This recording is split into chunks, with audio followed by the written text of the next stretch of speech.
Have you ever walked away from a conversation feeling completely drained, even though nothing bad had actually happened? Or said yes to something and immediately felt like, oh no, what did I just agree to? That quiet moment in your body is already telling you something your mind hasn't caught up to yet. Most people think it's about time management or stress or having too much on their plate. But most of the time, it's not about time at all. It's about energetic boundaries. It's about not knowing where your energy ends and someone else's begins. And when that line gets blurry, life can start to feel overwhelming, confusing, and heavy in ways that are really hard to explain. So today we're going to talk about something really important, and that is energetic sovereignty and what it means to protect your energy, to trust your body, and to begin making decisions that actually support the life that you want to live. Welcome to the Courage to Become podcast. This is the podcast for women who are ready to release the pressure of trying to do everything perfectly so that they can start reconnecting with who they truly are. I'm Joe, and through conversations like this, through the lens of human design, we explore how to understand your energy, how to trust your own inner authority, and how to live in deeper alignment with your true self. And today we're diving into boundaries and energetic sovereignty, protecting your energy, your power, and your prosperity. And this isn't boundaries as walls. This is not boundaries as punishment. This is boundaries as clarity, as you being able to actually see the truth, the you that you really are underneath a whole bunch of conditioning. Because here's the truth. If you don't know where your energy ends and somebody else's begins, it becomes impossible to live in alignment.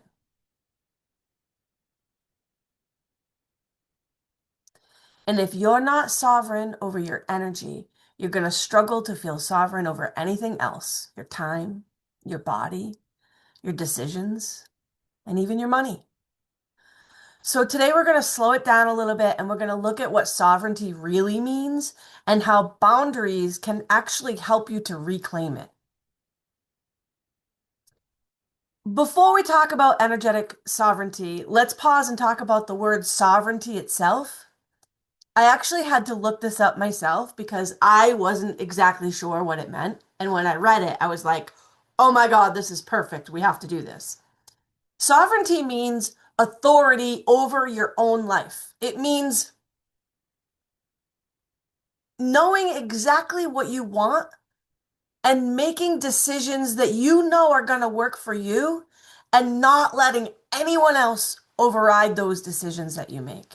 It's the energy of I decide. It's self-governance, meaning you manage your own choices and actions. You don't need anyone checking in on you or telling you what to do. You make the choices and you take the actions that are aligned to you. You know that they're going to work to support you. That's the energy of I manage. Sovereignty also brings the ability to rule oneself, meaning that you're practicing awareness, that you're pausing before you respond, where you might normally just react. Now you're taking a breath. You're refocusing on what really matters and not allowing your subconscious mind to just react without that awareness. It's the energy of I master. And ultimately, it means freedom from being controlled by outside influences. You still listen, you still consider others, but the final decision comes from you. Traditionally, sovereignty was meant or referred to as a nation governing itself. But in this space, we're talking about something really much more personal. Sovereignty means I'm the authority of my own life. It means you take responsibility for your own choices. It means that you're not ruled by fear, pressure, or other people's expectations of you. It means you govern yourself. And that word govern is really important because to govern yourself means you're not reacting unconsciously.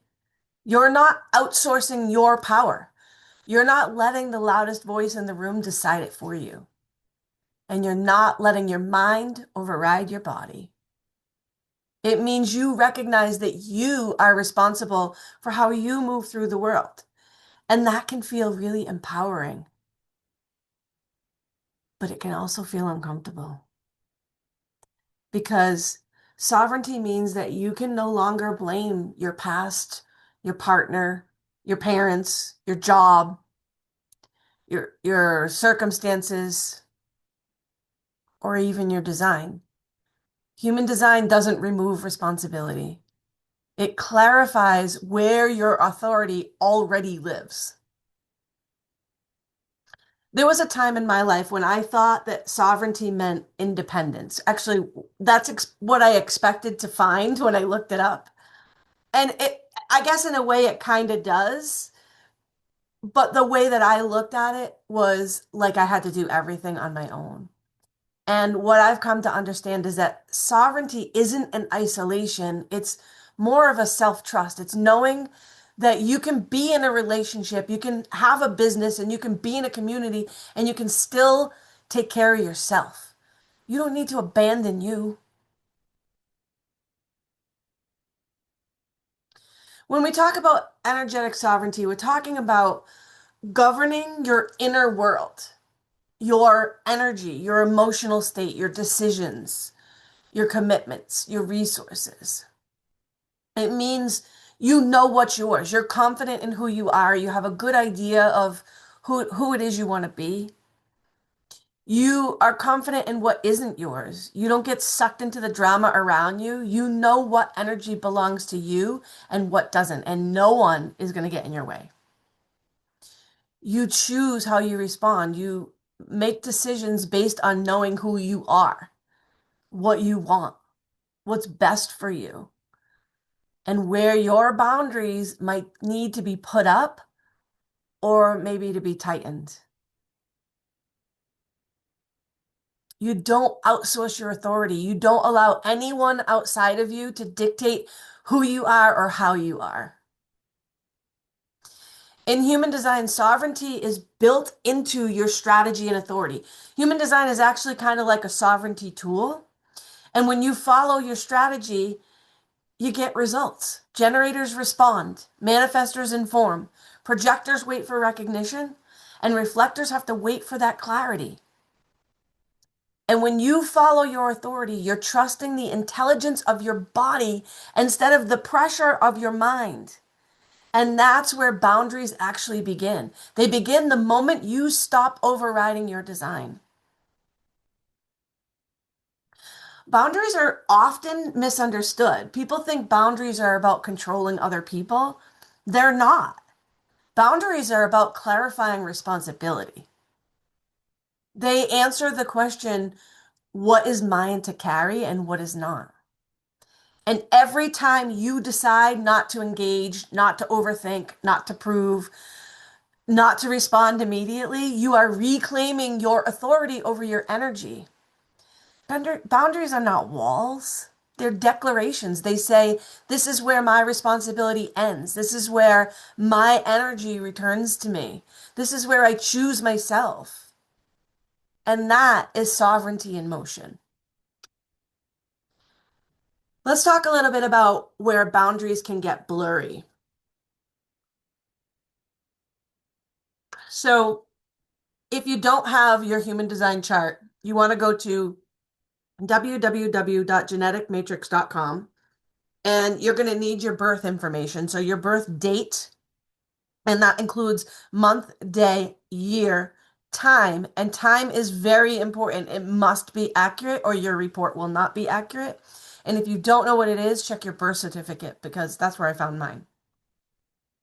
And if you don't know what it is, then you could run it every 15 minutes. But once you do that, you're going to generate a chart.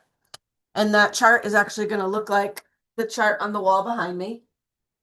And that's going to tell you what your energy says about you. And our energy, our human design chart, is a map of our energy. And our energy teaches us the lessons that we're here to learn. So it's literally a map for the lessons that you're here to learn.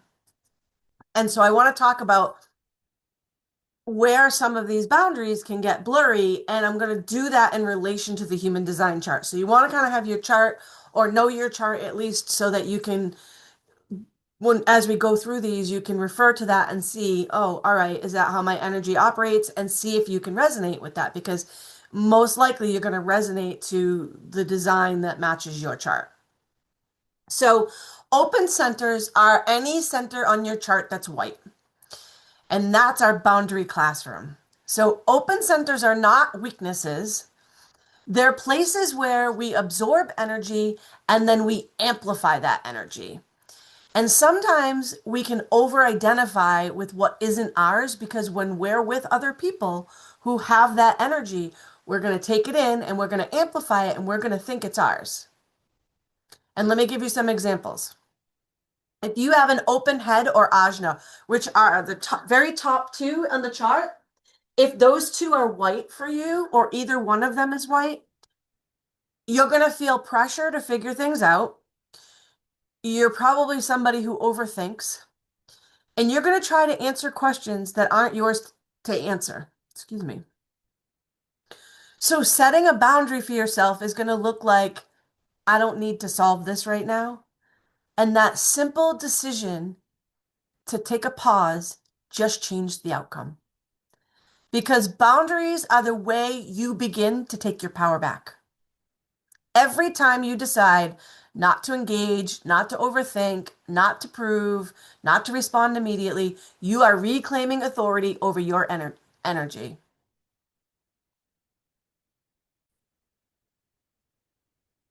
If you have an open G center, so on my chart, it's yellow. On your chart, it would be white if you have it open.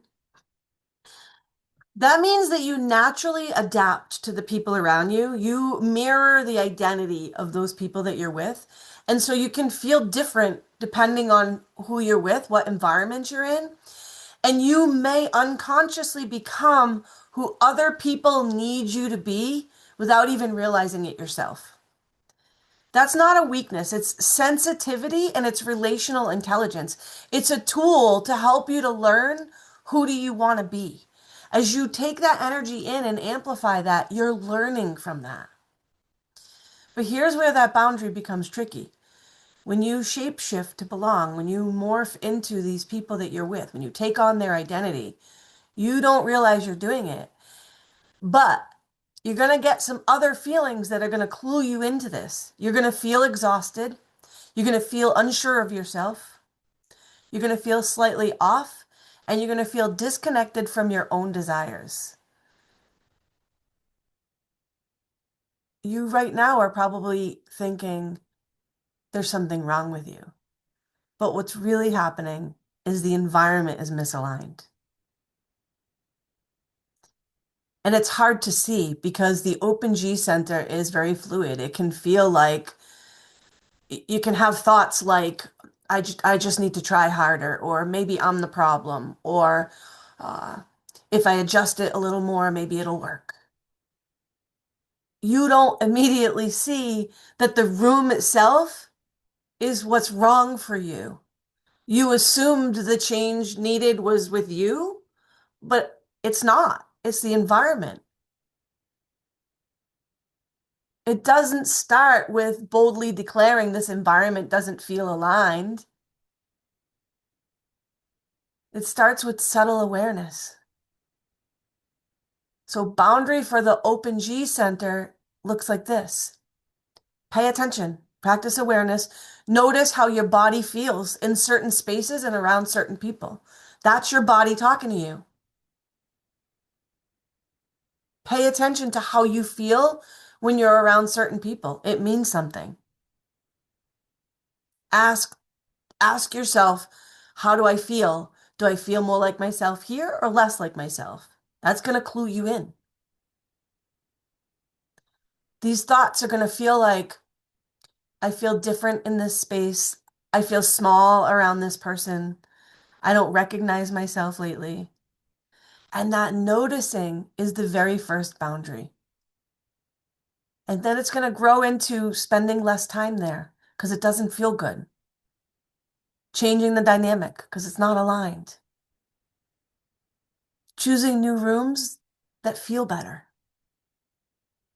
And not over explaining your withdrawal because you don't owe anybody any explanation. Open G centers are not here to define identity. They're here to find the right environments.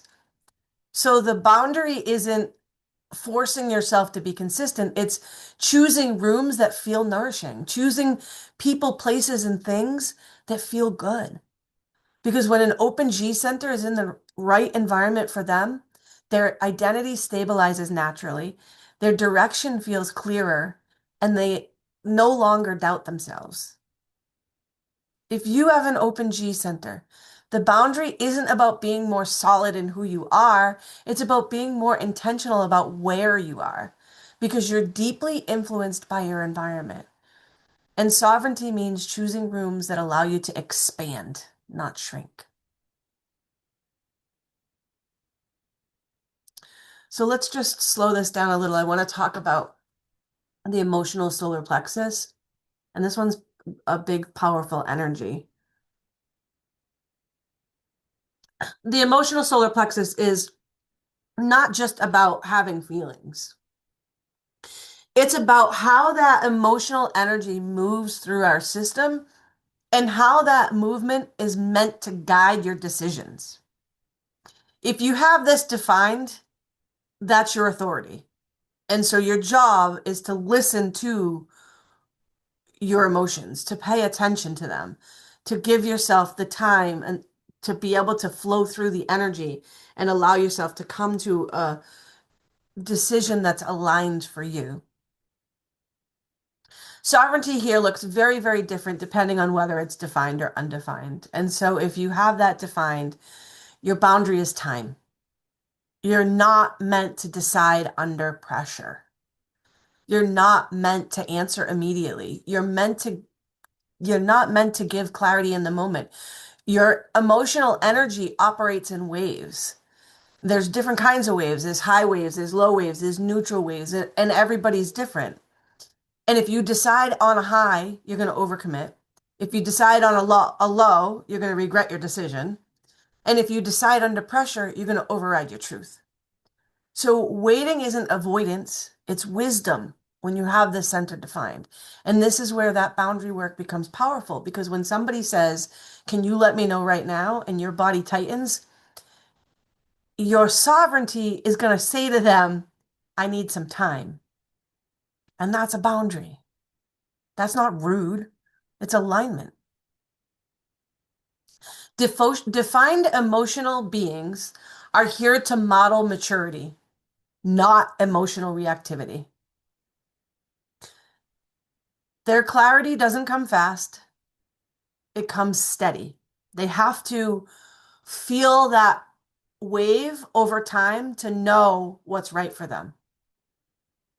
The boundary is, I will not betray my timing to make you comfortable. And that's okay.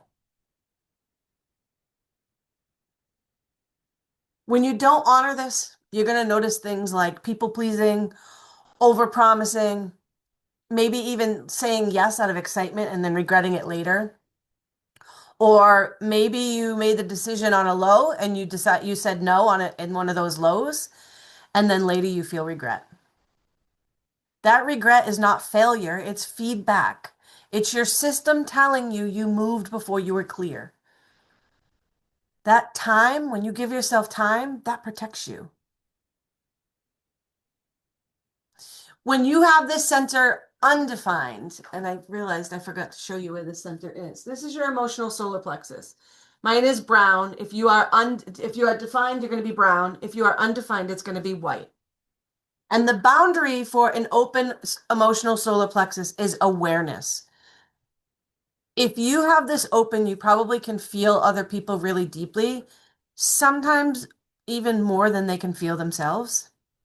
and you amplify that emotional energy in the room. And when you're not conscious of that, you can take on somebody else's sadness. You can absorb somebody else's anger. You can carry tension that's not yours. And you can try to fix emotions that don't really belong to you. But here's the truth. Just because you feel it does not mean you are responsible for it. The most powerful question you can ask yourself is this mine? That one question protects your nervous system because if it's not yours, you don't need to solve it. Undefined emotional beings are here to experience that emotional depth, not manage it for everyone else. It's part of your lesson to help you to grow, but it's your personal lesson. And your sovereignty can sound like I can hold space for them without having to carry it for them. The big difference is the defined emotional solar plexus, the boundary is time, and the undefined solar plexus, the boundary is awareness. The defined is going to say, I will wait. I need to wait out my wave. The undefined is going to say, I will discern. Both of those are sovereignty. So for both types, the mind will try to override the body. That's just how energy works. The mind will try to say to you, hurry up, just decide, just fix it, just make it better, just keep the peace. But the body's going to say, wait, this isn't mine. And sovereignty is choosing the body over the pressure. Listen to your body. It's always talking to you. So there's another area where sovereignty shows up that doesn't get talked about enough in our spiritual spaces. And I think it's maybe because it's taboo, and that's money. But financial clarity is a form of energetic sovereignty. If you don't know where your money's going or what your obligations are or what you're committing to, you're going to feel energetically scattered. Financial stress is not always about numbers. It's about lack of clarity. When you avoid looking at your finances, you're avoiding a boundary conversation with yourself. Clarity is very grounding. Boundaries are going to sound like, I can't commit to that right now, or that investment doesn't really feel aligned for me, or this is within my capacity and this is not. Money is stored energy. How you spend it reflects how you value your energy. And I'm going to repeat that because that one line is very powerful. How you spend your money reflects how you value your energy. When you're sovereign over your decisions, your finances are going to reflect that alignment.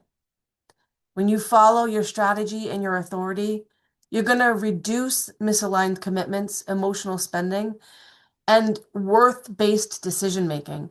And your finances begin to stabilize because your choices are coming from your design, not your conditioning.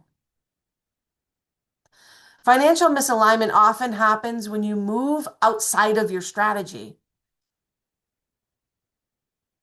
And to do that for each type looks like, as a generator, you might initiate from the mind. You might say yes without waiting for that sacral response, or you might commit from excitement. For a projector, that looks like forcing opportunities or undervaluing yourself, saying yes to invitations that don't really feel good. For a manifester, maybe you're acting without informing or you're overcompensating, creating resistance. And for a reflector, that means you're deciding too quickly or you're not waiting for your clarity. When you follow strategy, you stop chasing, you stop forcing, you stop saying yes from pressure. Money becomes clearer, there's less regret, less overcommitment, less reactive spending. That's sovereignty in motion.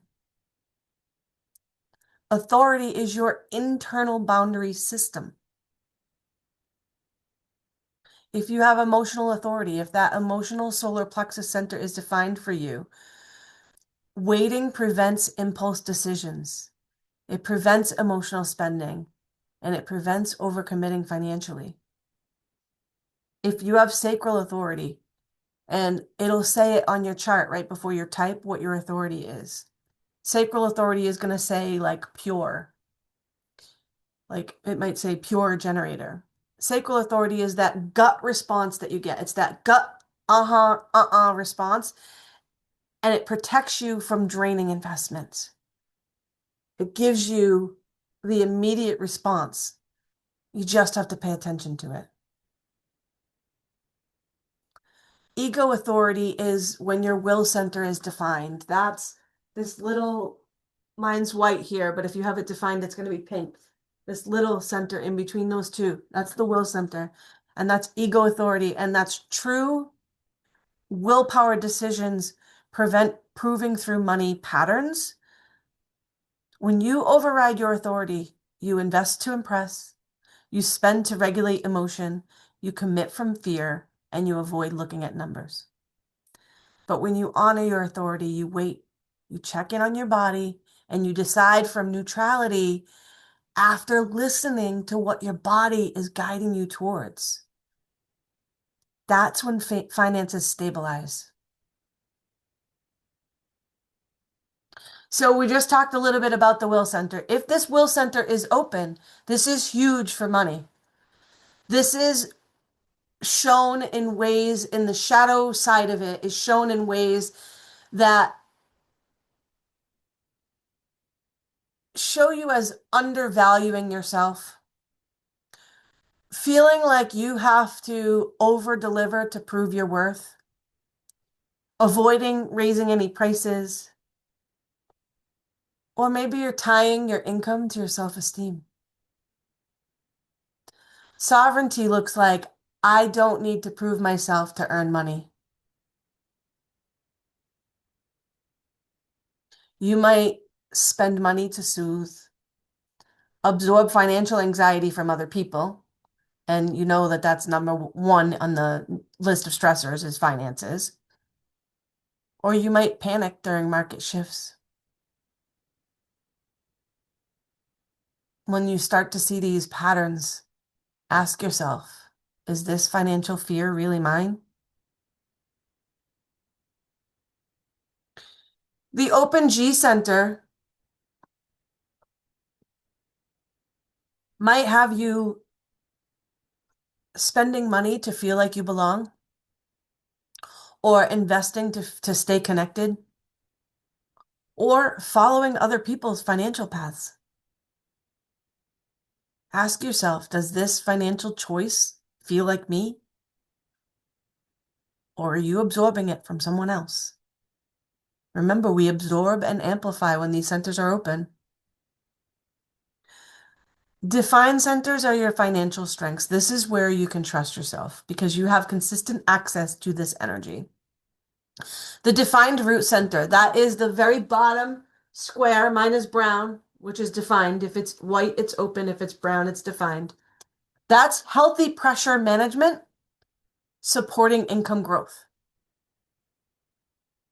Your defined throat, which is this brown one up here, that's consistent expression to build authority and revenue. The defined sacral, that's this pink one right here. And if yours is defined, yours is going to be pink too. That's your sustainable workforce energy, and it supports stable earnings. The emotional solar plexus, this brown one over here, emotional maturity prevents financial impulsivity. Defined centers are our anchors. When you are sovereign, you don't commit from urgency, you don't invest from fear, you don't shrink for comparison, you don't overspend to numb. Your money starts reflecting the clarity that you feel within you, the intentionality that you now have because you know exactly what you want and you know exactly how to get it. Your timing becomes uncannily aligned. And you have that alignment. Money becomes an extension of your energy integrity. So when you work on yourself, your finances just improve. Money problems are very rarely math problems. They're usually boundary problems, authority problems, worth problems, or timing problems. And human design addresses all four of those things.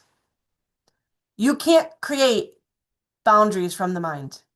The mind negotiates, the mind justifies, and the mind explains. But boundaries are not mental decisions, they're somatic signals. Boundaries are felt in the body. Tight chest, contracted stomach, sudden exhaustion, restlessness. That's not weakness, that's information. Your nervous system is saying something here is not aligned. The body always knows before the mind catches up. So instead of asking, what should I do? Ask, do I feel expansive? Do I feel grounded? Do I feel calm?